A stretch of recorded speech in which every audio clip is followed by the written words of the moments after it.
Welcome to toy-polloi. Hello and welcome to another video from toy-polloi, and today we're going to take a look at touching up the paint on a vintage 1970s Star Wars Tusken Raider or Sand person. Now in front of me here you can see two Tusken Raiders. This is the guy that I have in my collection, and this is one that I've previously shown on this channel because I showed you how to make a replacement cape for him, but his paint is a little on the tatty side. If we look close up on him you can see there's quite a lot of wear on his belts and buckles, and also the silver paint on the little spikes and eyes on his head is pretty warm, and there's also some wear on the hand. So I'm going to show you today how to touch the paint up on these and make him look as good as new.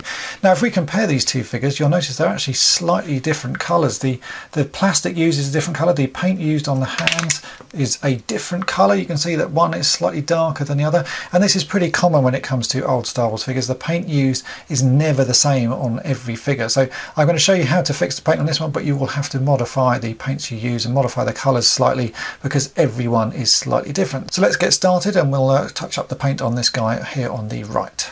Now for the brown paint used on his hands and all the belts, I'm going to be using two types of acrylic paint. I'm going to be using number 21, which is a gloss black acrylic, and these are Humble paints, and I'm going to use number 70, which is a brown matte acrylic, again from Humble.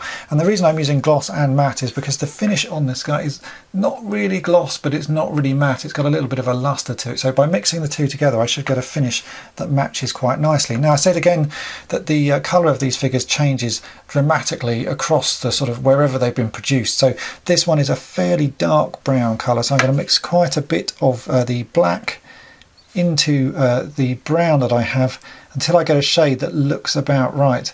There's no sort of definite mix of this, you just have to sort of do it by eye until you get a colour that you think is good enough. And you can always sort of wipe it off if it doesn't look quite right, wipe it off and sort of mix it again. But after doing this a few times you'll sort of get practice and you'll see a colour that matches fairly quickly. So there you go, I've mixed a fair amount of black in. We'll just give this a little test here on the hand, and we'll see how well that hides the marks. And if it's done a good job, we know that we've mixed it about right. You can see that's not too bad actually. I'll just hold that up so you can see. That's a pretty convincing colour match, so it is just a little bit of a mix of both.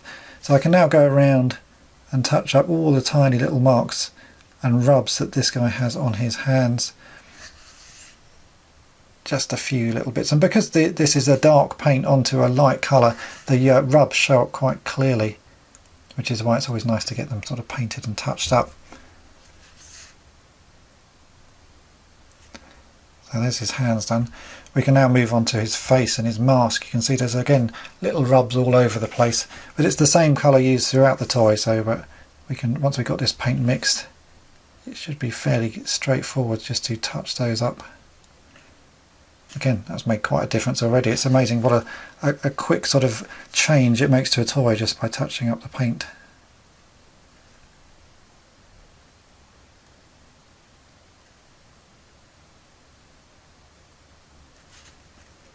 There we go, already looks good. There's actually a few little rubs on the back here, but I'm not going to worry about those because we're going to obviously put his cape on and that will get hidden.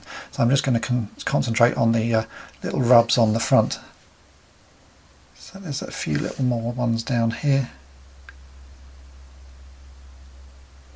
And we can now let that dry, and once that's dry we'll move on to the silver on his face. For the silver areas on his face, the little spikes and around his eyes, we're going to go down a slightly different route and use a paint pen. Now this is a uni paint pen, silver marker. You can buy Edding ones that do the same. If you've watched some of my other videos on restoring a vintage He-Man Ram Man, you'll have seen me use these pens. And they do quite a good job and give a very nice finish, and they're very easy to apply. And I think on something like these little spikes in his eyes, this will work perfectly well. So I've given this a good shake because you need to mix the paint nice and fully. And I can just get a little bit running there, and then we can quickly put some on his eyes and we'll see how that looks.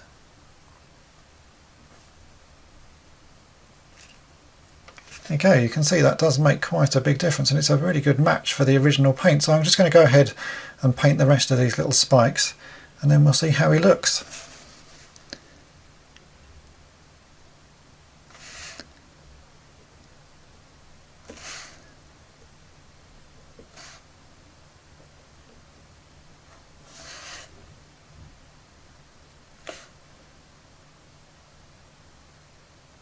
And here we have the two figures. This is my original one on the left, and this is the one with the touched up paint. You can see that does make quite a big difference, just touching up the small little rubs, because they show so much with the light plastic underneath. And the silver as well works really well on that. The little spikes on his head, I'm really pleased with how that's come out. So that's the paint touched up. Now I think we should go ahead and do a little bit of a recard on this one, because I have some cards left over from the pack that Nathan sent over from Restore Nation. So let's take a look at that, and we'll recard this figure and see if we can get him look like he would have done when you bought him from the shops back in the 70s. So a while back you'll have seen me review the recard kits that are made by Restore Nation. I've put a link to their eBay shop in the description of this video, and I had quite a few of the cards left over because I only recarded a couple of figures in that video. As you can see here, I have a Kenner version of the Sand People cards. Now this has been printed on a pretty nice card actually, with a good sort of finish, and as you can see it's got all the right details on the front and back, and it's even got the little tab in the top which has yet to be punched out.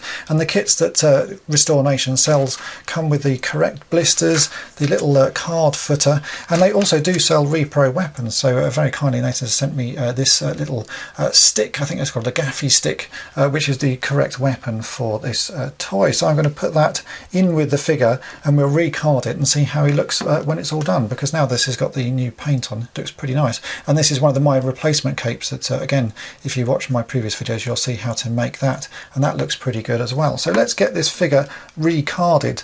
So the kit comes with the blister, which has got some double-sided tape all the way around it, and you also have the little footer card. So I'm going to very carefully place the figure on the card. I'm going to put the footer card sort of resting on his feet like that, and the stick I think was loose with these ones, so I'm just going to sort of carefully place it on top of him like that, and then we can do a little test fit and see how this looks. So he'll end up looking like that, with the stick sort of being able to wobble about inside, which should look quite nice. So I'm going to take that out again. We'll put the card on his foot so it's resting, and we can now go about and remove all of these bits of double-sided tape, and we'll get the blister stuck on.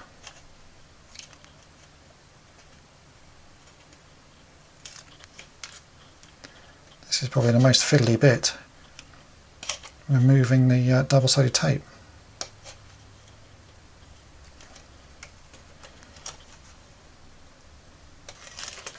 So there we go, that's all the bits of tape removed. Now I'm going to stand up so I can line this up neatly. Make sure we get the figure in the correct place. And try and line it up with the colour behind. And we can then stick that down.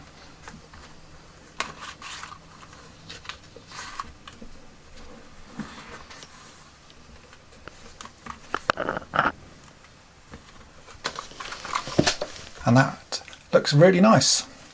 And here we have the finished figure on the reproduction card back. As you can see, the figure now looks really nice. The fact it's all carded as well actually gives it that sort of extra edge. Now with the paint, there's no exact colour for any of these figures. You always have to sort of mix and match a bit, but a little bit of practice and you'll be able to mix a colour that does match the figure that you need. But there is just a little bit of practice on which paints you need to sort of mix together. As you can see on this one, it was just a case of a brown and a black to get the right sort of finish, and then the silver pen for the head.